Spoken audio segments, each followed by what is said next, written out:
निवडणुका आल्या की प्रत्येकाकडे मांत्रिक तांत्रिक येतात। खासदार अनिल बोंडे यांनी हा निशाणा साधला। कोणी म्हणतात मतदारसंघ बांधून देऊ, कोणी म्हणतं मतदारांवर प्रभाव टाकून देऊ। अनिल बोंडे यांनी शरद पवार आणि राहुल गांधी यांच्या आरोपांवर एक प्रकारे जोरदार प्रत्युत्तर दिलंय। निवडणुकीच्या काळामध्ये पैसे कमावणाऱ्यांच्या अनेक टोळ्या असतात असं देखील बोंडे यांनी म्हटलंय। पवारांच्या काळामध्ये अनेक लोक आले असतील असं देखील बोंडे म्हणाले। यापैकी काही लोक आम्हाला म्हणजे माननीय उद्धव ठाकरे यांनाही भेटलेले आहेत,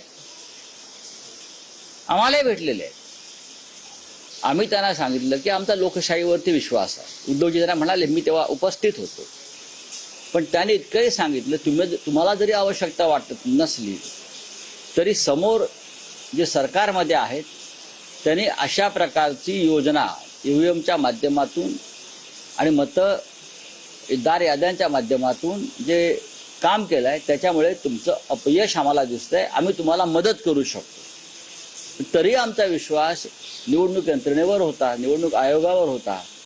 निवडणूक जेव्हा लढवतो ना तेव्हा प्रत्येकाकडे मांत्रिकी येतात, तांत्रिकी येतात। कोणी म्हणतात आम्ही मतदारसंघ बांधून देऊ मंत्र्यांनी। तसेच शरद पवार साहेबांकडे उद्धव ठाकरेंकडे निश्चितपणे गेले असतील। पवार साहेबांनी तर पूर्ण आयुष्य गेलं आहे त्यांचं। त्यांच्या काळात अनेक लोक आले असतील मंत्रतंत्रांनी बांधणारे, आम्ही टेक्निकली मशीना हॅक करून देतो सांगणारे।